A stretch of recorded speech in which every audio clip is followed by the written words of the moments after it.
Later today, a congressional committee will hear testimony on the issue of free speech or lack thereof on America's college campuses, which has resulted in ugly protests like this one. Racist go home! Racist go home! Our next guest is one of many conservative voices feeling the anti-free speech backlash on college campuses and is set to testify later today to defend his right. Mr. Ben Shapiro is the editor-in-chief of DailyWire.com and host of The Ben Shapiro Show, and he joins us now. Hey, Ben, good to see you. And thanks for having me. We just showed video. You were on that campus. That's California State. You were there, and what happened? There was a near riot. They bust in people from outside. There were probably 300 to 400 students and protesters who decided to surround the auditorium where I was speaking. They blocked the doors. They were assaulting people who were trying to get in. The police had to sneak people in to see the speech two at a time. I had to be escorted off campus by motorcycle cops and an armed guard.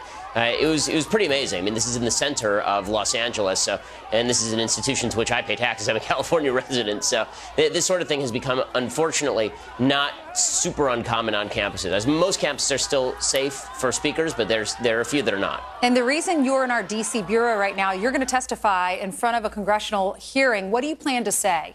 Well, I mean, I think that both President Trump and congressional Republicans are interested in promulgating some sort of legislation at some point to link federal funding for universities to their willingness to actually enforce the law. We've seen on campuses that there have been assaults, there have been acts of violence, there's been property damage, and very often the universities use that as an excuse to prevent conservatives from speaking on campus. They don't actually do anything about the crime that's being committed on their own campuses.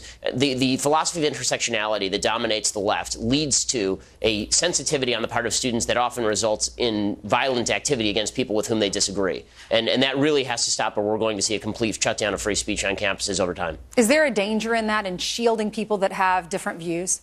100%. I mean, there's a danger to conservatism, obviously. There's also a danger to the students. Jonathan Haidt, who's a social psychologist over at New York University, he says that the microaggressions mentality, this idea that if I say something that, quote unquote, offends you, and then you act out against me, that this is something that we ought to promulgate. The problem with that, he says, is it actually creates a generation of people who are mentally weak, not just mentally weak, but mentally damaged. Because if you're in search of being offended in order to increase your virtue level, then you're going to lead a much more unhappy life. You're not going to be able to stand up to the pressures of the real world. So the people who are actually most damaged by this are a lot of the left-leaning students on campus who never hear an opposing point of view and who are never expected to deal with facts they may not like.